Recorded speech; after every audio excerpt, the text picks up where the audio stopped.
the vengeful, the wrathful. This is Valkyr, the Berserker Warframe.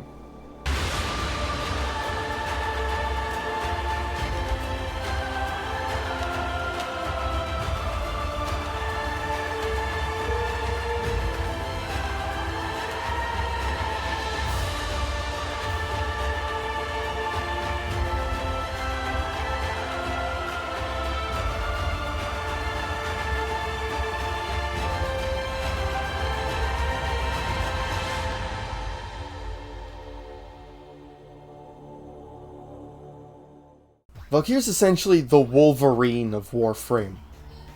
Her abilities buff allies and rend enemies asunder. Valkyr's passive enables her to recover from knockdowns 50% faster than other frames, and she does not have hard landings, meaning she cannot be staggered from landing from too high a distance. Along with this, and much more usefully, Valkyr has a rage meter that builds as enemies are killed or damaged by melee attacks.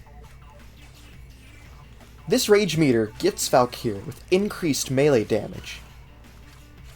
If Valkyr is killed while at or above 150% rage meter, she prevents death and drains said meter. When cheating death, she becomes temporarily invulnerable and regenerates health twice as fast. This meter drains slowly if Valkyr does not build rage for 5 seconds, which given her kit is not as likely as it might sound. Throwing out a hook, Ripline pulls Valkyr to a targeted location within range if she strikes a wall, making it a very good maneuvering ability. If Ripline strikes an enemy, Valkyr instead pulls herself towards them, dealing slash damage and causing her to unleash a melee attack. Nearby enemies will be pulled into the first affected enemy, making it much easier to attack them in a group. If Valkyr casts Ripline again within 1 second, its damage will be enhanced, up to a limit, and costs less energy. Ripline is, in my opinion, one of the most fun maneuverability abilities. It's so much fun ziplining across maps and everything. And I kinda wish that we had it on other frames as well.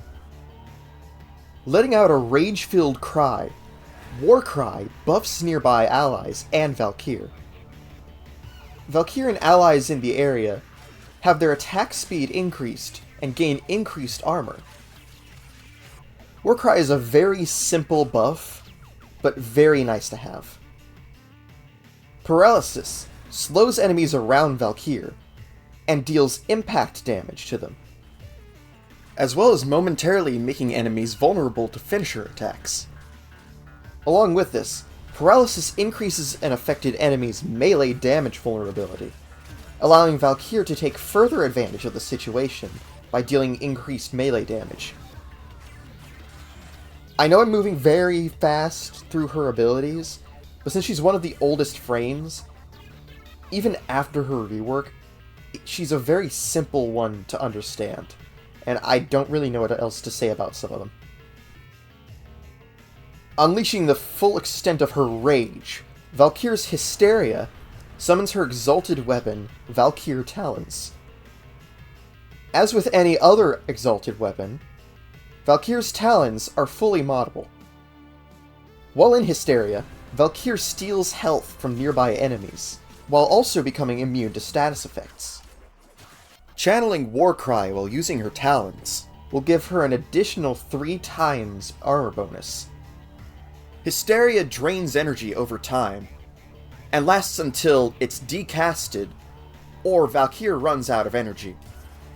While I don't personally use Valkyr very often, she very much has a place in the game, and I think will find a very good home with Tenno that like to be very up close and personal, while throwing caution to the wind.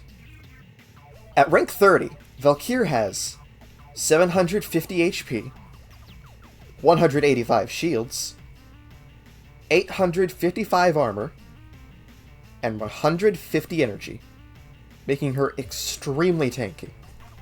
She has a Madurai Aura slot, and 2 Madurai polarities. Valkyr Prime has an additional 145 armor, 75 energy, and yet another Matter Eye polarity. Valkyr really likes her Matter Eye polarities, it looks like. Valkyr's main blueprint can be purchased from the market, and her parts are farmed from the Alad V assassination mission on Jupiter. Let's see Valkyr in action one last time.